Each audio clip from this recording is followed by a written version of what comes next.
Assalamualaikum warahmatullahi wabarakatuh. Perkenalkan, nama saya Vela Nuansa Putri, NIM 18230013. Di sini saya akan mempresentasikan review artikel yang berjudul Perubahan Struktural dalam Perjanjian melalui Adopsi IFRS di Brazil.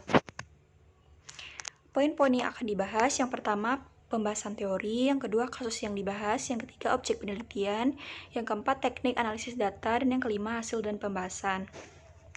1. Pembahasan teori.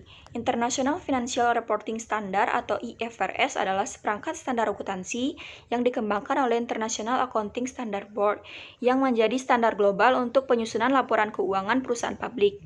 Efek standar pelaporan keuangan internasional atau IFRS pada serangkaian perjanjian yang berstruktur dalam kontrak debitur perusahaan publik dan swasta Brazil dengan mempelajari perubahan kontrak utang mendekati waktu adopsi wajib IFRS.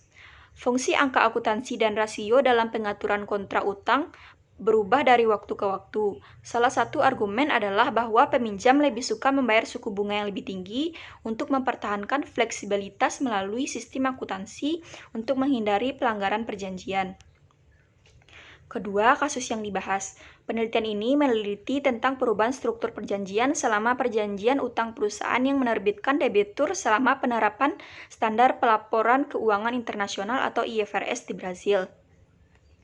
Dalam menyelidiki kontrak utang perusahaan publik dan swasta yang mengeluarkan debitur sebelum dan sesudah adopsi di IFRS di Brazil antara tahun 2006 sampai 2008 dan tahun 2011 sampai 2014. Pengembangan database dengan semua perjanjian dari 126 kontrak melalui data yang dikumpulkan dengan tangan dengan 78 kontrak dari sebelum adopsi IFRS dan 48 kontrak sesudahnya, dan menemukan peningkatan tinggi dalam perjanjian setelah adopsi. Namun, pertumbuhan ini hanya diamati untuk perjanjian keamanan dan non-akuntansi yang membatasi, tidak termasuk klausul dengan kelibatan akuntansi. 3. Objek penelitian. Brazil adalah negara hukum kode dengan penegakan rendah. Akibatnya, masuk akal untuk mengharapkan bahwa perjanjian utang tertulis dengan baik untuk menghindari konflik pengadilan.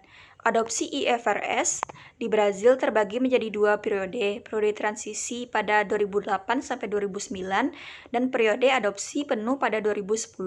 Kedua guncangan ini mungkin telah mempengaruhi perjanjian sebelum adopsi penuh pada tahun 2010. 4. Teknik analisis data. Analisis data menggunakan analisis korespondensi empiris untuk menguji hipotesis dan menunjukkan hasil, dan juga mengembangkan sampel unik yang dikumpulkan dengan tangan dari 126 indentur debitur yang tersedia dari situs web CVM1 dan total 78 dan 48 pengamatan sebelum dan sesudah periode adopsi IFRS. 5. Hasil dan pembahasan. Kesimpulan dari adopsi IFRS berdampak pada perjanjian debitur yang terkait dengan nomor keuangan. Sebaliknya, mengambil sebagian besar bentuk keamanan. Dan setelah adopsi IFRS, perjanjian non-keuangan menjadi lebih disukai oleh kreditur. Manfaat adopsi IFRS untuk pasar kredit menjelaskan kekuatan sebenarnya dari standar akuntansi internasional untuk pasar kredit Brazil karena penggunaan besar dari informasi ini untuk pasar modal. Baiklah, hanya itu yang dapat saya sampaikan. Assalamualaikum warahmatullahi wabarakatuh.